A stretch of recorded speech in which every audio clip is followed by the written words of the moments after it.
தமிழ் சினிமாவில் தற்போது என்ட்ரி கொடுத்திருக்கிற புதிய இளம் இயக்குநர்கள் ஒருவர் சஞ்சய். தளபதி விஜயின் மகனாக இவர் நடிகராக இல்லாமல் இயக்குநராக களமிறங்கியிருக்கிறாங்க. இவருடைய முதல் திரைப்படத்தை லைகா நிறுவனம் தயாரிக்கிறது. இப்படம் குறித்து 2023ஆம் ஆண்டு அறிவிப்பு வெளிவந்த நிலையில் சில காரணங்களால் படப்பிடிப்பு துவங்காமல் இருந்தது. மேலும் கடந்த சில மாதங்களுக்கு முன்புதான் இப்படத்தின் ஹீரோ சந்தீப் கிஷன் என்கின்ற அறிவிப்பு வெளிவந்தது. இந்த நிலையில் விரைவில் படப்பிடிப்பு துவங்கும் என எதிர்பார்க்கப்படுகிறது. இந்த நிலையில் இப்படத்தின் அறிவிப்பு வெளிவந்த பின் படப்பிடிப்பு துவங்காமல் இருந்த நிலையில் சஞ்சய் சற்று மனமுடைந்து போய் வேறு தயாரிப்பு நிறுவனத்தை அணுகலாமா அப்படின்னு சொல்லி தனது நண்பின்வியான சுரேஷ் சந்திராவுக்கு கால் செய்து கேட்டிருக்கிறாங்க.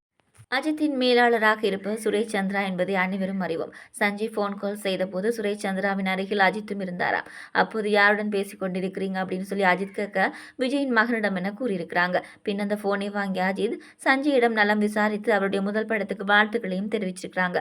மேலும் பேசிய அஜித், இப்படத்தில் ஏதாவது பிரச்சனை அப்படின்னா என்னிடம் தயங்காம கூறு, நான் உனக்கு வேறு நல்ல தயாரிப்பு நிறுவனத்தை கூறுகிறேன் என அஜித் பேசினாரா. இந்த தகவலை பிரபல பத்திரிகையாளர் அந்தணன் பகிர்ந்திருக்கிறார் அப்படின்னு சொல்றதும் குறிப்பிடத்தக்கது.